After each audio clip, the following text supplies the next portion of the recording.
Alors, je suis à l'université Harvard avec une question, mais comment vit-on toutes ces tensions avec l'administration Trump? Cette semaine, ils sont des milliers à recevoir leur diplôme de cette prestigieuse université. En toile de fond, il y a la dispute. Are we going to let Trump dictate what can be said in our classrooms? En gros, Washington voudrait avoir plus de pouvoir sur qui enseigne quoi ici, qui est admis dans cette université. On voudrait aussi que Harvard fasse plus pour lutter contre l'antisémitisme sur le campus, qu'elle protège mieux les étudiants juifs dans le cadre de manifestations contre tout ce qui se passe à Gaza. Harvard a dit non à ces demandes. Elle veut défendre sa liberté académique, son pouvoir de choisir ses étudiants.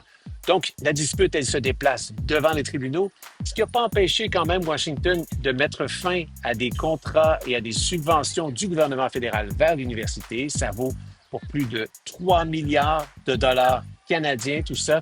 En plus, Washington tente de retirer l'accès de l'université au système de visa pour des étudiants étrangers. C'est important parce que les étudiants qui viennent d'ailleurs représentent un peu plus du quart de tous ceux qui étudient ici. Ça fait partie de son image comme université. De toute cette dispute, on peut observer 3 grandes conséquences sur place. D'abord, c'est sûr que tout ça, ça veut dire beaucoup d'incertitudes pour les quelques 6800 étudiants étrangers qui sont ici. Il y en a qui ont des stages dans des entreprises cet été, il y en a qui ont du travail aussi. Donc là, est-ce que les visas sont encore valables? Point d'interrogation. Est-ce qu'ils le seront dans quelques semaines? Deuxième conséquence, il y a de l'autocensure sur le campus.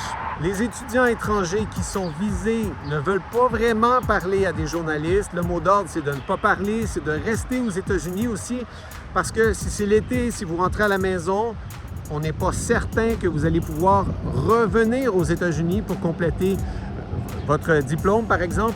Donc, il y a de l'autocensure, on surveille ce qu'on met sur les réseaux sociaux, on en met de moins en moins également, tout ça par crainte de dire quelque chose qui pourrait être retenu contre soi. La troisième chose qu'on remarque, c'est de la fierté de dire « je suis étudiant en 2025 à l'université Harvard ». C'est la plus prestigieuse, mais c'est aussi l'université qui dit non à l'administration Trump. Donc, il y a énormément de symbolique autour de ça, au-delà d'une défense de la liberté d'expression, d'une défense de la liberté académique. On pensait que certains étudiants allaient peut-être faire des plans pour changer d'université, s'inscrire dans une autre université américaine. Les étudiants à qui j'ai parlé disent non, non, non, pas du tout. On aime Harvard, on veut rester ici. L'impression des gens, en fait, c'est que tout ça, d'une manière ou d'une autre, va se régler pour septembre, pour la prochaine rentrée.